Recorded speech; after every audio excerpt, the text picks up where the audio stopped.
안녕하세요, 어머님들. 상상 프라임 이슈센터장 송호정입니다. 오늘 말씀드릴 내용은 학생들의 교과 성적 보는 방법에 대해서 안내를 하려고 합니다. 내신 성적이라고 하죠. 그래서 대입에서도 필수적으로 들어가는 부분이 바로 이 교과 성적입니다. 근데 교과 성적 부분에서 어머님들께서 정확하게 무엇을 봐야 될지 모르시는 것 같고, 그래서 오해 같은 게 있을 수 있어서 그 부분에 대한 설명을 드리려고 해요. 이건 저고요. 저는 개념상상 대치 본원의 입시센터장으로 있습니다. 우선 교과 과목의 구성을 보셔야 되는데, 교과 과목은 크게 네 가지로 잡았습니다. 공통 과목, 일반 선택 과목, 진로 선택 과목, 전문교과 1, 전문교과 2가 있어요. 근데 전문교과 2는 특성화 고등학교에서 배우는 거기 때문에 여기선 뺐고요. 네 가지 과목들 가운데서 첫 번째 공통 과목은 석차 등급과 표준 편차가 표기가 되고요. 일반 선택 과목도 석차 등급과 표준 편차가 표기가 됩니다. 반면 진로 선택 과목은 성취도 비율이 표기가 되고 석차 등급과 표준 편차가 표기되지 않습니다. 전문 교과도 석차 등급과 표준 편차가 표기가 됩니다. 그래서 석차 등급과 표준 편차가 표기가 되는 공통 과목, 일반 선택 과목, 전문 교과 과목 요 세 가지가 교과 성적 반영에 있어서 가장 기본이 되는 과목이기 때문에 요 세 가지 과목들을 잘하는 게 필요하고요. 그 다음 두 번째, 진로 선택 과목 같은 경우는 A, B, C로 표기가 되는데 이 A, B, C로 표기가 되는 이 진로 선택 과목을 반영하지 않는 대학도 있고요. 일부만 반영하는 대학도 있고 그 다음에 이제 전체로 다 반영하는 학교들이 있습니다. 그래서 어떻게 보면 반영하지 않는 대학도 있기 때문에 진로 선택 과목은 크게 중요치 않다라는 생각에서 진로 선택 과목을 좀 관리를 안 하는 경우가 있습니다. 이거는 그렇게 바람직하지 않다고 생각할 수 있어요. 왜냐하면 현 고3 같은 경우에는 크게 영향력이 없을 수 있지만 고등학교 1학년이나 중3 같은 경우에 고교 학점제 영향이 확대될 가능성이 있는 세대들입니다. 고교 학점제 같은 경우도 절대적 평가하는 과목들이 이제 늘어나게 되는데 그 과목들 어떻게 반영하는지 반영하는 방법을 가늠해 볼 수 있는 게 진로 선택 과목이기 때문에 대학들이 어떻게 반영하는지 그것들도 알아보셔야 되고 진로 선택 과목도 잘하는 게 좋다. 네, 이렇게 말씀드려야 될 것 같아요. 국어 과목 안에 일반 선택 과목과 진로 선택 과목으로 나뉘게 되죠. 등급과 표준 편차가 표기되느냐, 성취 비율이 표기되느냐. 그래서 이제 일반 선택 과목이 더 중요한 부분이 있다. 이렇게 말씀드렸어요. 그 다음에 이제 예체능 같은 것도 있고요. 그 다음에 이제 전문 교과 과목이 있는데 과학계열은 과학고에서 많이 배우고 외국어고에서 많이 배우는 거, 국제고에서 많이 배우는 게 있고요. 그 다음에 여기에 해당하는 과목지라고 해서 무조건 특목고만 있는 게 아닙니다. 일반고 내에서도 특히 대치권에 있는 일반고 내에서도 전문 교과 과목을 깔고 있는 학교들이 있습니다. 대표적으로 중상고나 은광여고 같은 경우가 있는데 그런 교과목들이 개설되어 있기 때문에 교과목을 가지고 학교를 구분할 수 있다는 건 어렵습니다. 그래서 우선은 이런 과목들이 있다는 거 보시면 되겠고요. 그 다음에 체육고랑 예고에서 배우는 과목인데 이건 일반고에서 많이 없기 때문에 이제 패스를 하겠습니다. 선택 과목 부분에서 우선적으로 먼저 봐야 될 게 일반 선택 과목입니다. 일반 선택 과목은 이렇게 표기가 됩니다. 단위수, 원점수, 과목 평균, 표준 편차, 성취도수, 등급으로 표기되죠. 여기서 많은 학부모님들이 가장 먼저 보는 게 등급이세요. 자, 등급만 봐서는 안 됩니다. 왜냐하면 학교나 지역마다 수준 차이가 존재하기 때문에 같은 1등급, 같은 2등급이 동등비가 될 수가 없어요. 그래서 가장 중요하게 봐야 될 게 뭐냐면 평균과 표준 편차이라고 생각하시면 되세요. 물론 원점수도 중요하겠죠. 원점수는 학생이 그 과목에서 얼마만큼까지 점수를 받았느냐에 대한 부분이니까 원점수와 평균 두 가지 비교하면서 표준 편차까지 고려해서 그 학생이 받은 점수, 원점수가 어느 위치에 있느냐에 따라서 평가가 달라질 수 있다는 거예요. 그걸 한번 예를 들어 보겠습니다. 과목 1을 가정을 해볼게요. 1번부터 10번, 10명의 학생이 있다고 가정합니다. 그래서 점수대 분포가 쭉 어느 정도 고르게 분포를 하게 됩니다. 그래서 중간값, 가운데 있는 값이 80.5예요. 5번과 6번 학생 사이의 값이 중간값이 되고요. 평균도 중간값이랑 거의 근사하게 위치해 있습니다. 분산도 198로 그렇게 크지 않은 편이고요. 그에 따라 표준 편차가 14 정도 나옵니다. 자, 표준 편차 14 정도면 대치권 일반고에서 주로 나타나는 표준 편차의 형태다 이렇게 생각하시면 돼요. 표준 편차가 14라는 거는 그렇게 크지 않은 표준 편차 지표이며 많은 학생들이 고르게 분포하고 있구나 이렇게 가늠해 볼 수 있습니다. 과목 2를 보겠습니다. 1번부터 10번 똑같이 10명의 학생들이 있는데 보시면 굉장히 그 점수대가 높다는 걸 알 수 있습니다. 그래서 점수대 보면 평균이 94.8이 되고요. 그 다음에 중앙값이 96.5고요. 자, 여기도 평균과 중앙값이 거의 근접해 있죠. 분산은 26.4로 굉장히 적습니다. 그만큼 많은 학생들이 좁은 구간에 몰려 있다는 뜻이고요. 표준 편차가 5에 해당합니다. 그래서 표준 편차 14와 표준 편차 5의 차이는 좁은 범위에 많은 학생들이 몰려 있는가, 그게 굉장히 중요합니다. 평균도 90점대인데 표준 편차까지 한 자릿수다. 이러면 상위권 학생들이 굉장히 많다라는 것을 가늠할 수 있습니다. 보통 이런 형태는 특목고에서 나타나는 형태고요. 이런 성적의 분포를 통해 이 학생은 일반고이고 이 학생은 특목고이겠구나라고 가늠할 수 있는 면이 생깁니다. 교과목이 아니라 원점수와 평균과 표준 편차를 통해서 일반고 그리고 특목고 이 학교가 경쟁이 심한 학교, 이 학교는 그나마 경쟁이 덜한 학교 이렇게 판단할 수 있다는 거예요.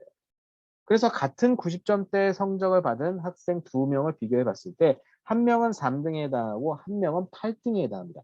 상위 30%냐 상위 80%냐 이렇게 봐도 되거든요.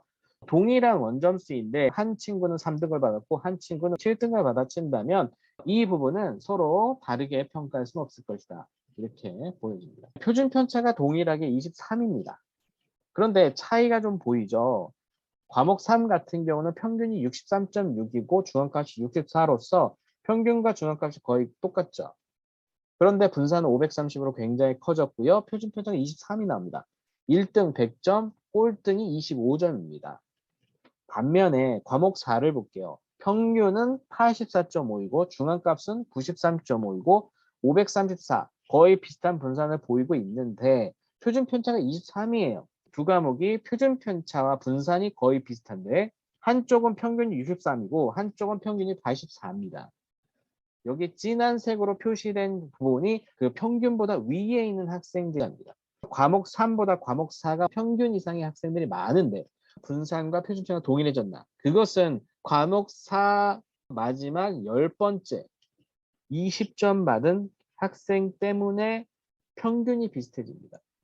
이처럼 평균이 낮으면서 표준 편차가 23인 경우와 평균이 높으면서 표준 편차가 23인 경우 3번 과목보다는 4번 과목에서 좋은 점수를 받아야 돼요. 만약에 똑같이 92점을 받았다고 칠게요. 3번 과목에서는 2등을 하고요. 4번 과목에서는 6등을 하게 됩니다. 이 학생이 이 과목, 이 그룹 내에서 어느 정도 위치에 있구나를 가늠할 수 있기 때문에 가능한 한 평균이 높은 과목에서 잘하는 게 좋고 평균이 낮은 과목에서 아주 잘한다. 그러면 굉장히 상위권이구나라는 걸 드러낼 수 있다. 만에 하나 평균이 63점이고 표준 편차가 23점인데 거기서 좋지 않은 점수를 받았다라고 하면 이거는 마이너스가 크게 됩니다. 과목 5번과 과목 6번을 보면요. 과목 5번 같은 경우는 평균이 63점, 중앙값이 67.5, 분산 606, 표준 편차가 24.6이 나왔어요. 일반고에서 24에서 좀 더 낮으면 오른쪽이면 28 정도로 바뀌게 되는 면이 생기는데 평균을 거의 비슷하게 맞췄어요. 중앙값도 맞췄는데 과목 6이 분산이 좀 더 크고 표준 편차가 커졌습니다. 평균이 비슷한 상황에서 표준 편차가 큰 과목들은 학생들 사이의 점수 차이가 커지고 있다는 걸 볼 수 있고요. 그에 비해서 평균이 작은 과목은 그보다 적은 볼 수 있죠. 그래서 동일한 100점을 맞았다고 쳤을 때 둘 다 똑같이 1등이지만 과목 6번 같은 경우에는 100점이 2명이 되잖아요. 그래서 24.6에서 28.5로 표준 편차가 커졌어요. 점수가 상승한다라고 하면 긍정적 평가를 받지만 만약에 하락을 하게 되면 이제 부정적 평가를 받는데 이유는 과목 6번에서 표준 편차가 커진 데는 마지막 10번째 학생처럼 점수가 아주 낮은 학생이 있기 때문에 그래요. 내신 버리는 학생들이 많아지면 많아질수록 표준 편차는 커질 수밖에 없고요. 그래서 학년이 올라갈수록 표준 편차가 커지는 경향이 나타나는 학교도 있습니다. 이거는 점차 내신을 버리는 학생들이 늘어났다는 얘기고, 대학들은 이렇게 내신을 버리는 학생들이 늘어난 교과목에서 똑같이 점수가 하락하는 경우를 부정적으로 봅니다. 교과 성적의 분포를 통해 내가 수시에서 어느 정도 적합한가 부적합한가를 판단하는 것은 표준 편차가 낮아지는 과목들에서 내가 점수가 올라가느냐 아니면 같이 떨어지느냐 그걸 가지고 보셔도 됩니다.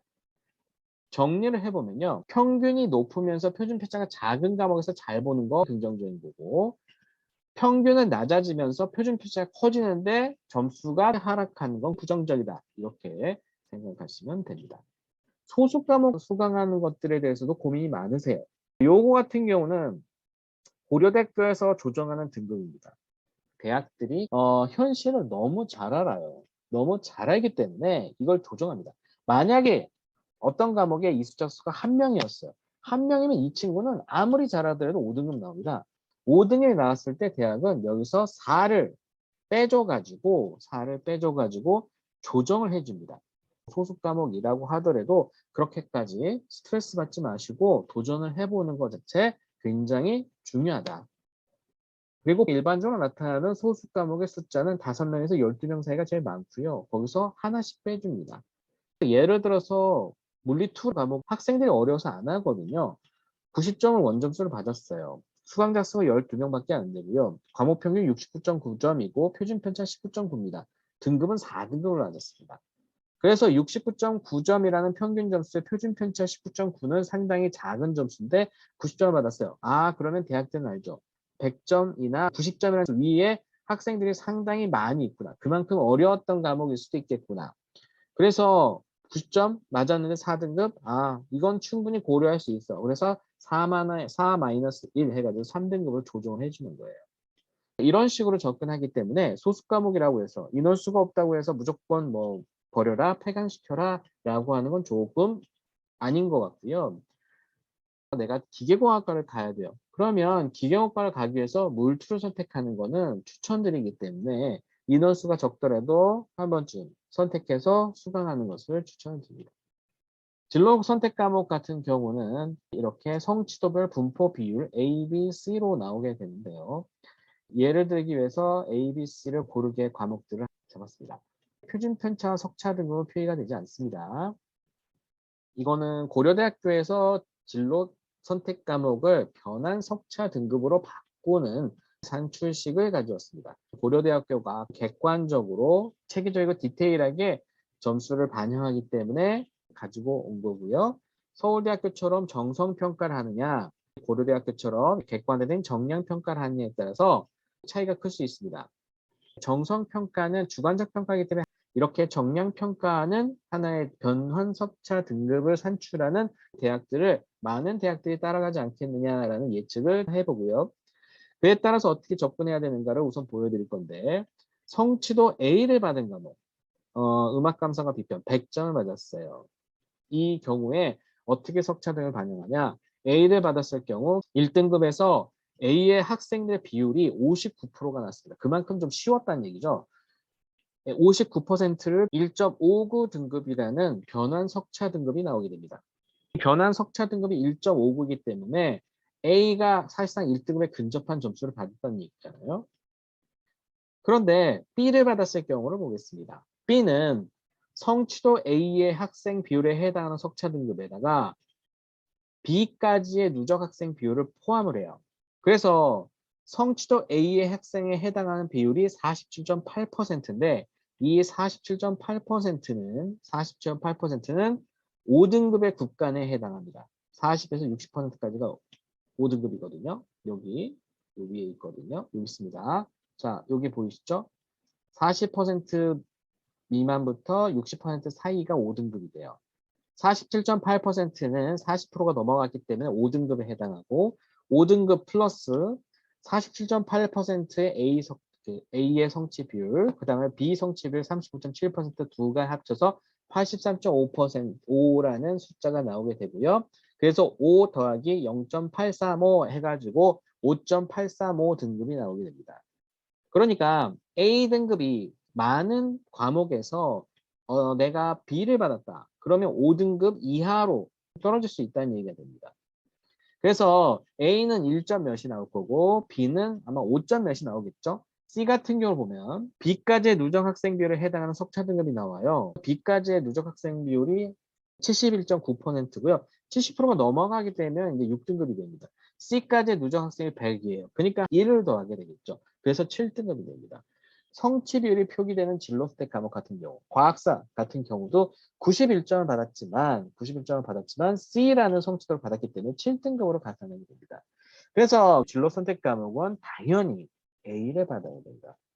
진로 선택 과목이 반영이 안 된다더라. 그래서 중요치 않다. 공부하지 말아라. 뭐 버려라. 이건 절대 틀린 말이고요. 이거는 저희 학원에서 지금 하고 있는 프로그램 소개고요.